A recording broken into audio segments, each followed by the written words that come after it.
दोस्तों, आज मैं आप लोगों को एक व्यापारी के बेटे और एक बादशाह की कहानी सुनाऊंगी। कैसे बादशाह ने उस व्यापारी के बेटे को दंड दिया क्योंकि उसने उसकी प्रेयसी को अपने घर में पनाह दी थी। इन सब के बारे में विस्तार से सुनाऊंगी। अगर इससे पहले आप मेरे चैनल पर नए हैं तो प्लीज़ मेरे चैनल को सब्सक्राइब करें, मेरे वीडियो को लाइक और शेयर करें। तो आइए कहानी को सुनते हैं। एक बार की बात है, एक शहर में एक व्यापारी रहता था। वह अपनी पत्नी और 2 बच्चों के साथ रहता था। उसका एक बेटा और एक बेटी थी। उसके दोनों बच्चे बहुत ही समझदार और निपुण थे। वह उनकी देखभाल में कोई कमी ना छोड़ता था। उसके बेटे का नाम भोला और उसकी बेटी का नाम चंपा था। उस व्यापारी का व्यापार एक शहर से दूसरे शहर में फैला हुआ था। एक दिन अचानक से व्यापारी की तबीयत खराब हो गई। सभी लोग बहुत चिंतित हो गए। अब उसका व्यापार भी थोड़ा धीमा हो गया। फिर एक दिन अचानक से उसकी मृत्यु हो गई। सभी लोगों पर दुखों का पहाड़ टूट पड़ा।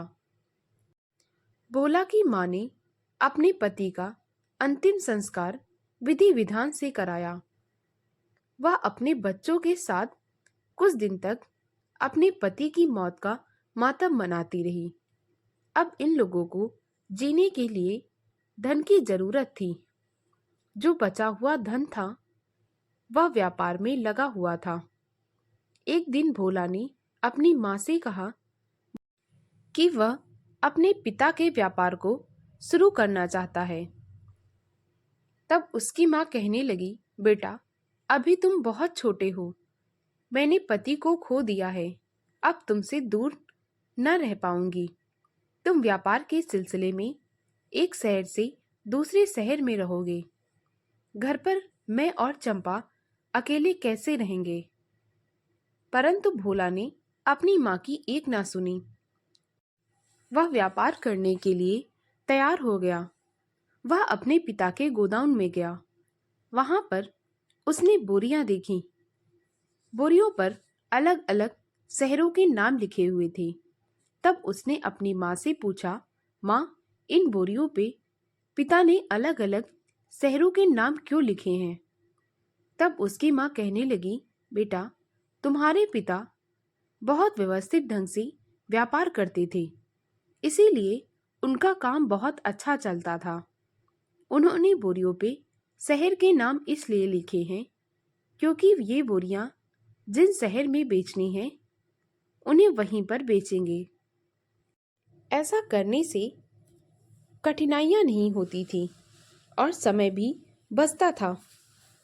भोला ने अपनी माँ से कहा, वह भी वैसे ही करेगा जैसा पिताजी करते थे। भोला शहर लेकर बोरियों को बेचने चला गया। जिन जिन बोरियों पे जिन जिन शहरों के नाम लिखे थे वह उन बोरियों को वहां पर लेके गया। बगदाद शहर की बोरियां ज्यादा थी। वह वहां के बाजार में गया तो लोगों ने उसे पहचान लिया कि वह उसी व्यापारी का बेटा है जिससे वे माल खरीदा करते थे। सभी लोगों ने उसका आदर सम्मान किया और उसके माल को खरीद लिया। अब भोला ने सोचा कि वह बगदाद में ही अपने व्यापार को आगे बढ़ाएगा। वहां पर उसने कुछ ऊंट खरीदे और अपने साथ कुछ सैनिक भी खरीद लिए। उसने वहां पर अपना काम जमा लिया था। शुरू शुरू में उसे बहुत कठिनाइयां हुई। उसके पास रहने के लिए जगह नहीं थी। अक्सर वह मस्जिद में सो जाया करता था। एक दिन उसे सोने के लिए कोई जगह न मिली तो वह कब्रिस्तान पहुंच गया। उसने सोचा कि किसी समाधि पर लेटकर आज की रात बिता लेगा। परंतु वह जगह ऐसी थी कि वहां पर तो किसी को नींद ना आ सकती। भोला के साथ भी कुछ ऐसा ही हुआ। वह कुछ देर तक तो बैठा रहा, फिर इधर उधर टहलने लगा। तभी अचानक से एक रोशनी उसकी ओर आते हुए दिखाई दी। वह डर के मारे पेड़ पर चढ़ गया और उनकी शाखाओं में छुप गया। छुपकर ही वहां से सब देख रहा था। तब उसने देखा कि 3 आदमी कब्रिस्तान का दरवाजा खोलकर अंदर आ गए और उनके हाथ में मसाल है, और जो 2 आदमी पीछे हैं उनके हाथ में एक बड़ा सा संदूक। तीनों आपस में बात कर रहे कि यह जगह इस संदूक को छिपाने के लिए बहुत सही है। तीनों ने गड्ढा खोदा। तब उनमें से एक कहने लगा कि हम इस संदूक को यहीं छोड़कर भाग चलते हैं, हमें डर लग रहा है। तब जो आदमी मसाल लिए था वह कहने लगा, तुम्हारा दिमाग खराब हो गया है। अगर हमारी मालकिन को यह पता चल गया कि हमने संदूक को जमीन में नहीं छिपाया है, उसे ऊपर ही छोड़कर आ गए हैं, तो वे हमारा कत्ल करवा देंगी। तीनों ने उस संदूक को गड्ढे में डालकर उसके ऊपर से मिट्टी डाल दी और कब्रिस्तान का दरवाजा खुला ही छोड़कर चले गए। भोला मन ही मन सोचने लगा कि हो सकता है ये लोग इसमें खजाना भरकर यहाँ छुपाने आए हों। क्यों ना नीचे चलकर मुझे यह देखना चाहिए। हो सकता है मैं खजाना पाकर अमीर बन जाऊं। वह चुपके से पेड़ से उतरा और कब्रिस्तान का दरवाजा बंद करके वह मिट्टी हटाने लगा। मिट्टी ताजी ही थी, इसीलिए आसानी से वह गड्ढा फिर से खुद गया। उसने उस संदूक को किसी तरह से बाहर निकाला और मन ही मन सोचता रहा कि जैसे ही यह संदूक खुलेगा, इसमें हीरे जवाहरात उसे मिल जाएंगे। जब उसने वह संदूक खोला तो उसमें एक बहुत ही सुंदर लड़की लेटी हुई थी। उसकी सांसें चल रही थी। भोला ने देखा कि वह तो बेहोश है। उसने उसके ऊपर थोड़ा सा पानी डाला। वह लड़की उठकर बैठ गई और कहने लगी, मैं यहाँ कैसे पहुंची हूँ? वह अपनी दासियों को बुलाने लगी, परंतु भोला उसके सामने आया और कहने लगा, घबराओ मत, तुम कब्रिस्तान में हो, यहाँ पर तुम्हारी दासियां नहीं हैं। 3 आदमी संदूक के साथ आए थे और तुम्हें यहाँ दफनाकर चले गए। शायद भगवान की यही मर्जी है, इसीलिए उन्होंने मुझे यहाँ भेजा था और मैंने तुम्हारी जान बचाई। तब वह लड़की कहने लगी, आपका बहुत बहुत शुक्रिया। फिर भोला ने कहा कि तुम जिंदा हो तो वे लोग तुम्हें यहाँ दफनाकर क्यों गए हैं, और तुम कौन हो? अपने बारे में मुझे सब कुछ बताओ। तब वह लड़की कहने लगी कि तुम मुझे पहले अपने साथ अपने घर ले चलो, मैं तुम्हें आराम से सब कुछ बताऊंगी। और उसने भोला से कहा कि तुम मुझे इसी संदूक में बंद कर कर ले चलो, ताकि कोई मुझे देख ना पाए। अगर लोग मुझे देख लेंगे तो मुझे पहचान जाएंगे। भोला ने बाहर जाकर एक खच्चर की व्यवस्था की और उसे अपने साथ अपने घर ले गया। भोला के पास रहने के लिए कोई जगह नहीं थी, इसीलिए वह अपने दोस्त के घर पे उसे ले गया। भोला का दोस्त कुछ महीनों के लिए दूसरे शहर गया हुआ था, इसीलिए वह उसे अपना ही घर समझ रहा था। उसके सैनिक भी वहां पर उसके साथ रहते थे। भोला उस लड़की को घर ले गया और उसने देखा था कि वह राजघराने के कपड़े पहने हुए है और गहने भी बहुत कीमती हैं। इसीलिए वह बाजार गया, फल मदिरा आदि की व्यवस्था करके वहां से लेकर आया और उस लड़की को खाने के लिए दे दिया।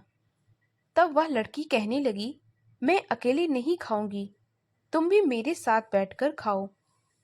भोला उसके पास बैठ गया। तब वह लड़की उसे कहने लगी, मैं यहाँ के बादशाह की प्रेयसी हूँ, मेरा नाम हारून है। उस बादशाह की पत्नी मुझसे बहुत जलती है, क्योंकि वह बादशाह मुझे बहुत प्यार करता है। इसीलिए जब बादशाह युद्ध के लिए चले गए हैं, तब उसकी पत्नी ने मुझे अपनी दासियों से कहकर मेरे शरबत में बेहोश होने वाली दवा मिलवा दी और मुझे संदूक में बंद करके कब्रिस्तान में दफना दिया। अल्लाह का शुक्र है कि तुम वहां पर आ गए और तुमने मुझे बचा लिया। मैं जीवन भर तुम्हारी आभारी रहूंगी। तुम्हारे एहसान को मैं कभी नहीं उतार सकती। तब भोला कहने लगा, अरे इसकी कोई बात नहीं है, शायद भगवान ने इसीलिए मुझे वहां भेजा था। अब देखो, तुम आई हो तो मेरे रहने की भी जगह निर्धारित हो गई है। जब भोला ने उस लड़की को देखा था तो वह उसे पसंद करने लगा था, परंतु जब उसे पता चला कि वह इस नगर के बादशाह की प्रेयसी है तो उसने उस लड़की को पाने का ख्याल अपने मन से निकाल दिया। परंतु वह मन ही मन हारून को प्यार करने लगा था। हारून भी अब उसके घर में रहने लगी। भोला ने हारून के लिए 2 दासियों का प्रबंध करवाया। वह रानी के जैसे भोला के घर में रहती थी। भोला उसके खाने पीने का ख्याल रखता। एक दिन भोला ने हारून से कहा, मैं तुम्हें बादशाह के महल छोड़ आता हूँ। तब हारून कहने लगी, अभी बादशाह युद्ध पर गए हैं। अगर मैं महल गई तो बादशाह की पत्नी मुझे फिर से मरवा देगी और हो सकता है कि अब तुम मुझे वहां बचाने के लिए न हो। इसीलिए मैं यहीं रहूंगी जब तक बादशाह मुझे लेने ना आ जाएं या फिर उनका कोई समाचार मुझे ना मिल जाए। भोला ने कहा, ठीक है, जब तक तुम रहना चाहो तुम मेरे घर आराम से रह सकती हो। भोला हारून की छोटी से छोटी चीज का ख्याल रखता और अपने व्यापार पर ध्यान रख रहा था। इधर बादशाह की पत्नी बहुत चिंता में रहती थी कि अगर बादशाह युद्ध से वापस आएंगे और वह महल में प्रेयसी को ना पाएंगे तो बहुत नाराज हो जाएंगे, और अगर उन्हें यह पता चल गया कि मैंने उसके साथ क्या किया है तो शायद मुझे सूली पर चढ़ा दें। उसके महल में एक बूढ़ी औरत रहती थी। वह औरत बहुत ही समझदार थी। बादशाह की पत्नी को जब कोई बात न समझ आती तो वह जाकर उस बूढ़ी औरत से सलाह लेती और उसका काम आसान हो जाता। इस बार भी बादशाह की पत्नी ने वही किया। वह बूढ़ी औरत के पास गई और उससे कहने लगी कि मुझे एक बात की चिंता सता रही है। तब बूढ़ी औरत ने कहा, कहिए महारानी, आपको क्या समस्या है? अगर मुझसे हो सकेगा तो मैं उसका समाधान अवश्य करूंगी। बादशाह की पत्नी ने उसे सब कुछ सच सच बता दिया। तब वह कहने लगी कि कुछ भी करो, तुम मुझे ऐसा उपाय दो जिससे बादशाह यह न समझ पाए कि मैंने उनकी प्रेयसी के साथ क्या किया है। तब उस बूढ़ी औरत ने कहा, मेरे पास इस समस्या का एक समाधान है। बादशाह की पत्नी एकदम से उत्साहित होकर बोली, तो देर क्यों कर रही हो? जल्दी बताओ, समय नहीं है। बादशाह के आने की खबर कभी भी आ सकती है। वह बूढ़ी औरत कहने लगी, तुम औरत के बराबर बांस की पुतला बनवाओ और उसे कब्रिस्तान में जाकर दफन कर देना और उस पर एक सुंदर सा मकबरा बनवा देना और उस पर जाकर मातम मनाना। 40 दिन तक मातम मनाते रहना और उस मकबरे पे हमेशा दीपक जलाए रखना और वहां पर बादशाह की प्रेयसी का एक फोटो भी रख देना, ताकि जब बादशाह आए और तुम उन्हें उनकी प्रेयसी की मौत की खबर दो तो वे उससे मिलने के लिए कब्रिस्तान में जाएं। जब वे कब्रिस्तान जाएंगे और वहां पर देखेंगे कि तुमने उनकी प्रेयसी के कब्र को इतना अच्छा बनाया है तो वह बहुत खुश होंगे। उन्हें कभी नहीं पता चलेगा कि तुमने उनकी प्रेयसी के साथ क्या किया है। तब बादशाह की पत्नी कहने लगी, लेकिन अगर उन्होंने वह कब्र खुदवाकर देख लिया तो मेरा राज खुल जाएगा। तब वह बूढ़ी औरत कहने लगी कि हमारे कुरान में यह लिखा है कि किसी भी कब्र को नहीं खुदवा सकते और बादशाह ऐसा कभी नहीं करेंगे क्योंकि वह अपने उसूलों के बहुत पक्के हैं। बादशाह की पत्नी ने वैसा ही किया जैसा कि उस बूढ़ी औरत ने करने के लिए कहा। हारून की समाधि पर एक बहुत ही सुंदर मकबरा बनवा दिया और उस पर हारून की एक फोटो रख दी। उस मकबरे में दीपक जलाया करती और वहां पर अपनी दासियों के साथ जाकर झूठ का मातम मनाती, काले रंग के कपड़े पहनती और 40 दिन का मातम मनाने की ठान ली। इधर हारून भूला के साथ बहुत खुश रहने लगी थी। वह भूला को मन ही मन पसंद करने लगी थी, परंतु भोला ने कभी इस बात को जाहिर ना होने दिया कि वह उसे कितना प्यार करता है, क्योंकि वह जानता था कि यह बादशाह की अमानत है, वह उसे कभी नहीं छुएगा। वह हारून के साथ बहुत सारी बातें करता, उसके साथ बैठकर खाना खाता और मदिरा पीता, परंतु रात में वह अलग कमरे में जाकर अपना बिस्तर लगा लेता। इधर जब बादशाह युद्ध से वापस आए तो जैसे ही वह महल में आए तो महल में मातम मनाया जा रहा था। उन्होंने अपनी पत्नी को देखा तो वह काले रंग के वस्त्र पहने हुए थी। जैसे ही बादशाह ने उनसे पूछा कि यहाँ पर किसकी मौत का मातम मनाया जा रहा है, तब उसकी पत्नी झूठ के आंसू बहाते हुए कहने लगी कि मेरी प्रिय सहेली और आपकी प्रेयसी, उसका स्वर्गवास हो गया है। इतना सुनते ही बादशाह को मूर्छा आने लगी। वह गिरने ही वाला था कि उसके मंत्रियों ने आकर उसे पकड़ लिया और उसे उसके कक्ष में लेकर चले गए। जब थोड़ी देर के बाद बादशाह को होश आया तब वह फूट फूट कर रोने लगे। उसके बाद उन्होंने अपनी पत्नी से पूछा कि तुमने उसे कहाँ दफनाया है। तब बादशाह की पत्नी ने कहा, शाही कब्रिस्तान में उसकी समाधि बनवा दी है और उस पर एक सुंदर सा मकबरा बनवाया और उस पर उसकी फोटो भी लगवा दी। बादशाह कब्रिस्तान जाने लगा तब उसकी पत्नी ने कहा, मैं भी आपके साथ चलती हूँ।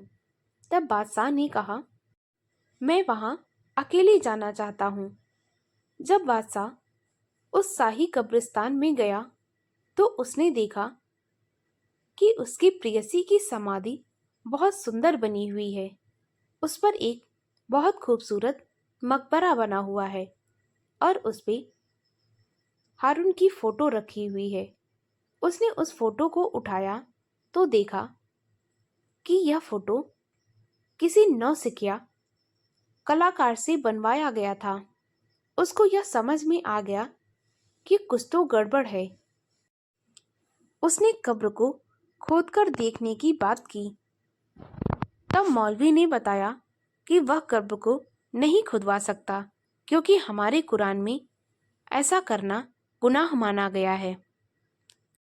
बादशाह ने कब्र खुदवाने का ख्याल मन से निकाल दिया, परंतु वह हारून के शोक में बहुत दुखी रहते थे। उन्होंने 40 दिन का मातम मनाया, काले रंग के वस्त्र पहनते थे। इस दौरान उनका राजपाट में मन बिल्कुल ना लगता। सभी मंत्रियों को इस बात की बहुत चिंता होने लगी कि अगर ऐसा ही रहा तो बहुत ही जल्द उनके राज्य का विनाश होना निश्चित है। एक दिन बादशाह अपने कक्ष में सोने की कोशिश कर रहा था। 2 दासियां उसकी सेवा में लगी थी। राजा की आंख लग गई। दोनों दासियां धीरे धीरे आपस में बात कर रही थी। तब उनमें से एक ने कहा, तुम्हें पता है हारून जिंदा है? तब दूसरी दासी एकदम से बोल उठी, क्या? ये तू क्या कह रही है? इतने पर बादशाह की आंख खुल गई और वह दासी पर चिल्लाने लगा। तब दासी ने कहा, महाराज क्षमा करें, परंतु इसने ऐसी बात कही कि मेरी चीख निकल गई। तब बादशाह ने कहा, ऐसा क्या कहा है इसने?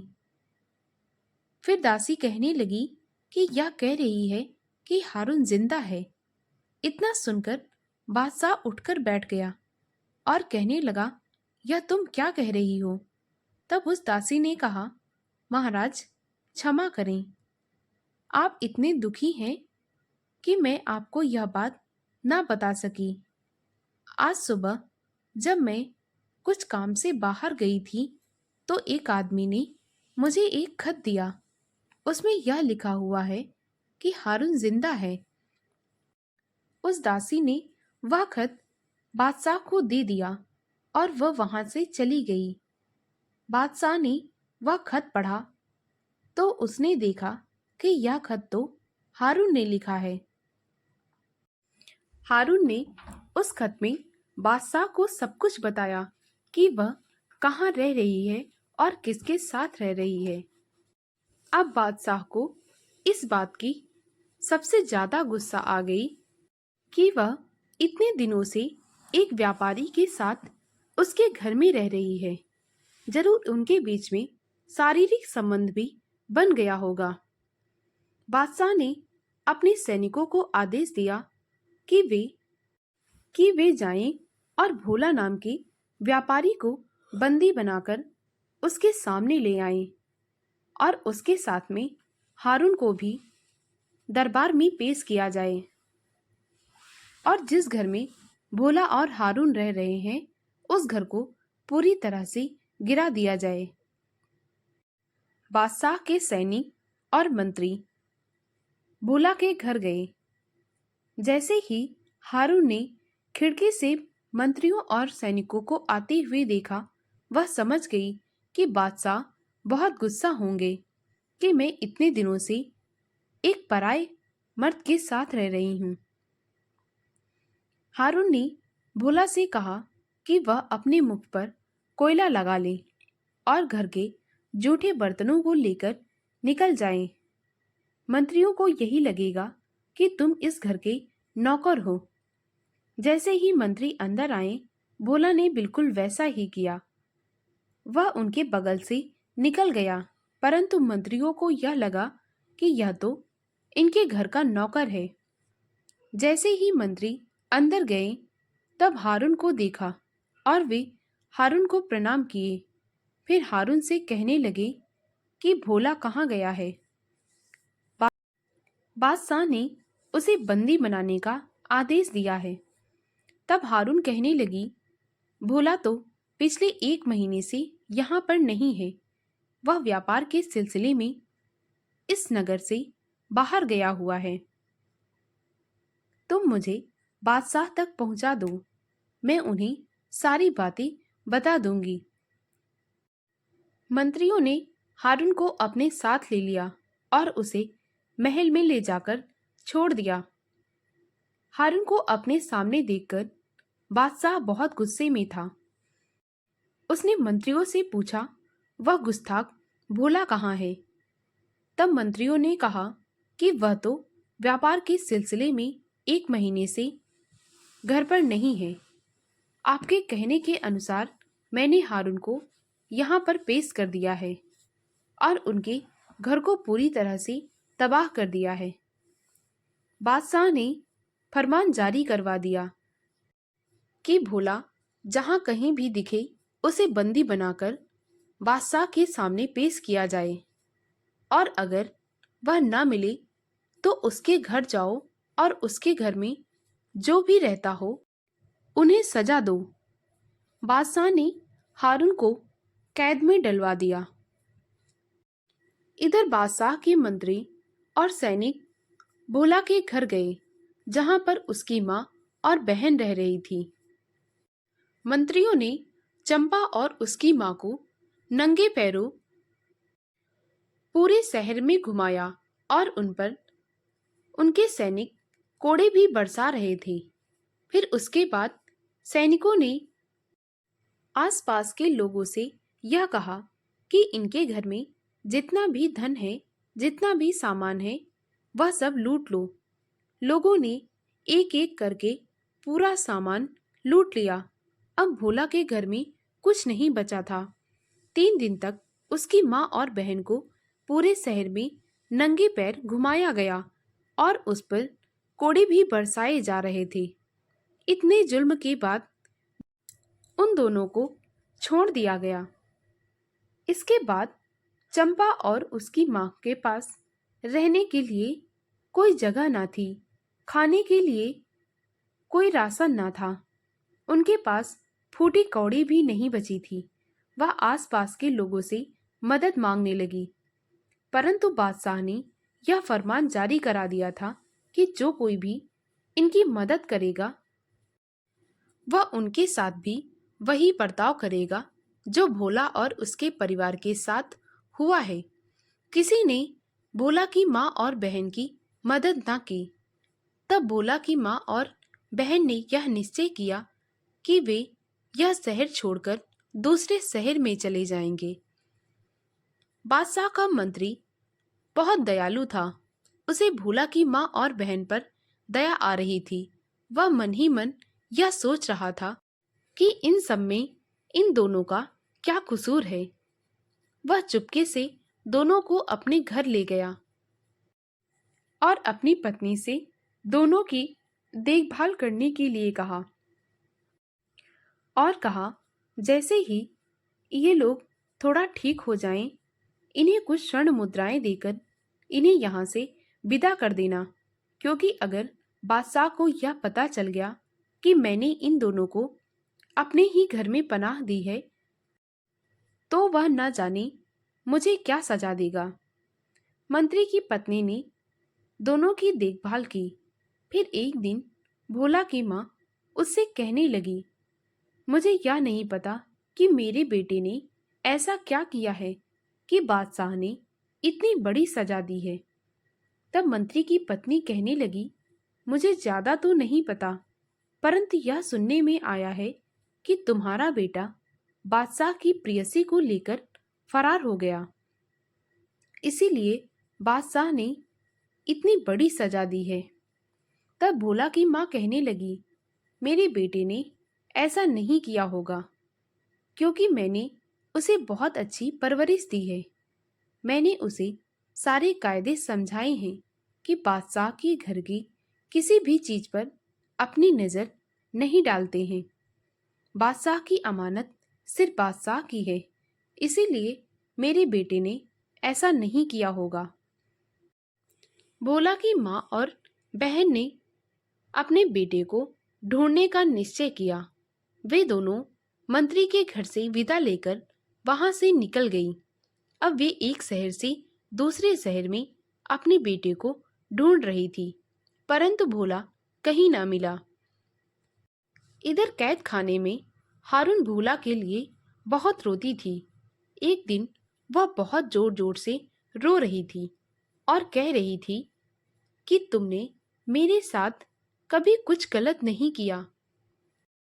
तुम मुझे बादशाह की अमानत समझकर मेरी देखभाल करते रहे और मुझ पर गलत नजर नहीं डाली। मैं तो मन ही मन तुम्हें पसंद करने लगी थी, परंतु तुमने अपनी मर्यादा का मान रखा। यह बात बादशाह कभी नहीं समझ सकते। फिर वह कहने लगी, बादशाह, जब तुम भगवान के पास जाओगे तो उन्हें अपना क्या मुंह दिखाओगे? यही न्याय है तुम्हारा। एक बेगुनाह को इतनी बड़ी सजा दी है। उसने तो मुझे मरने से बचाया और अपने घर में पनाह दी। यह सब राजा सुन रहा था। उसने हारून को कैद से निकलवाया। फिर वह हारून से कहने लगा, तुम अभी कैद में क्या बात कर रही थी? तब हारून कहने लगी, बादशाह, आपने जो किया वह ठीक नहीं किया। भोला बेकसूर है, उसने मेरे साथ कभी कुछ नहीं किया। तब बादशाह कहने लगा कि तुम्हारे साथ क्या क्या हुआ था, मुझे सब विस्तार में बताओ। हारून ने बादशाह को सब कुछ बता दिया कि कैसे उसकी पत्नी ने उसे जिंदा ही कब्रिस्तान में दफना दिया था। भोला ने उसकी जान बचाई और उसे अपने घर में पनाह दी। तब बादशाह कहने लगा कि तुम मुझसे मिलने महल क्यों नहीं आई? तब हारून कहने लगी, कई महीने से भोला व्यापार के सिलसिले में एक शहर से दूसरे शहर में रहता था। मुझे तुम्हारे यहाँ वापस आ जाने की खबर ना मिली। जैसे ही मुझे पता चला कि तुम युद्ध से वापस आ गए हो, मैंने तुरंत ही तुम्हें खत भेजा। बादशाह को अपनी गलती पर बहुत पछतावा हुआ। उसने फिर से एक फरमान जारी करवाया और उसमें यह कहा कि भोला के गुनाह को माफ कर दिया गया। बादशाह उससे मिलना चाहते हैं और अपने किए की क्षमा मांगना चाहते हैं। यह बात सारे शहर में फैल गई। आसपास के शहरों में भी यह फरमान फैल गया। कुछ दिन बीत गए, परंतु भोला की कोई खबर ना आई। तब हारून बादशाह से कहने लगी कि वह स्वयं जाकर भोला को ढूंढ कर लाएगी। हारून भोला को ढूंढने के लिए निकल पड़ती है। वह कई दिनों तक उसे ढूंढती रहती है, परंतु भोला उसे भी नहीं मिलता। फिर एक दिन वह बाजार जाती है और वहां पर एक दलाल से मिलती है। वह दलाल दूसरे शहरों से आए व्यापारियों को शरण देता था, उनकी मदद करता था। इसीलिए हारून ने भी सोचा कि शायद इससे भोला के बारे में कुछ पता चल जाए। हारून उस दलाल के घर गई। तब वहां पर भोला की माँ और बहन उसे मिली, क्योंकि वह अपने बेटे को ढूंढते ढूंढते यहाँ तक आ गई थी। और उस दलाल ने उन दोनों को अपने घर में शरण दी थी। भोला की माँ रो रो कर हारून से सब कुछ कहने लगी। तब हारून समझ गई कि यह भोला की माँ और बहन है। हारून उन दोनों को सब कुछ सच सच बता देती है और कहती है कि वह वही लड़की है जिसके लिए भोला पर इतना बड़ा इल्जाम लगा है। वह उसकी माँ को सांत्वना देती है और कहती है कि आप घबराइए मत, मैं भोला को ढूंढ निकालूंगी और उसे बादशाह कोई सजा नहीं देंगे। कुछ दिन बीतने के बाद भोला वापस आता है। तब वह बताता है कि उसे कुछ डाकुओं ने अपने घर में कैद कर रखा था। वह कैसे तैसे अपनी जान बचाकर वहां से भागकर आया है। फिर हारून उसे बादशाह के महल ले जाती है। बादशाह भोला से क्षमा मांगते हैं और उसे बहुत सारा धन देते हैं। उसके बाद बादशाह भोला की शादी हारून से करवा देते हैं, क्योंकि बादशाह को यह समझ आ गया था कि हारून भी भोला को पसंद करती है। कहीं ना कहीं वह उसे चाहने लगी है। भोला अपनी पत्नी, माँ और बहन के साथ अपने शहर वापस आ जाता है। अब वे सब खुशी खुशी रहने लगते हैं। दोस्तों, अगर आपको मेरी कहानी अच्छी लगी हो तो प्लीज़ मेरे वीडियो को लाइक और शेयर करें।